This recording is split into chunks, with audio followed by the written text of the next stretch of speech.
విశాఖలో gang rape ఘటనపై మహిళా చేతన నిరసన గలం వినిపించింది. ఈ ఘటనకు కారణమైన నిందితులను కఠినంగా శిక్షించాలని డిమాండ్ చేశారు. బాలికపై గ్యాంగ్ రేప్ చేయడం దారుణమన్నారు. ఇలాంటి ఘటనలు పునరావృతం కాకుండా పోలీస్ వ్యవస్థ పటిష్టం కావాలని మహిళా చేతన వ్యవస్థాపకురాలు కత్తి పద్మ ఆకాంక్షించారు. ఒక దళిత మైనర్ బాలిక మిస్ అయింది. ఆమె పుట్టినరోజు సందర్భంగా ఆమె బయటకు వెళ్ళింది. ప్రియుడితో కలిసి ఆమె ఒక హోటల్ రూమ్కి వెళ్ళింది. ప్రియుడు ఆమె మీద అత్యాచారం చేయడమే కాకుండా తన స్నేహితుడు కూడా ఆమెను అప్పచెప్పాడు.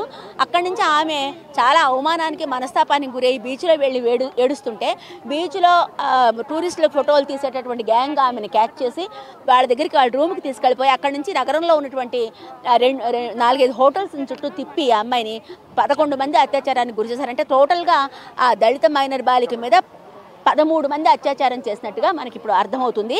అంటే ఇది ఎక్కడో ఉత్తరప్రదేశ్లోనో ఇంకెక్కడో జరిగితే మనం ఇక్కడ మీటింగులు పెట్టుకున్నాం. కానీ విశాఖ నగరంలో ఇంత హేయమైనటువంటి అత్యాచార ఘటన చోటు చేసుకోవడం చాలా ఆందోళనకరం. మేమేమంటున్నాం అంటే ఇప్పుడు పోలీసుల నిర్లక్ష్యం ఇందులో చాలా ఉంది.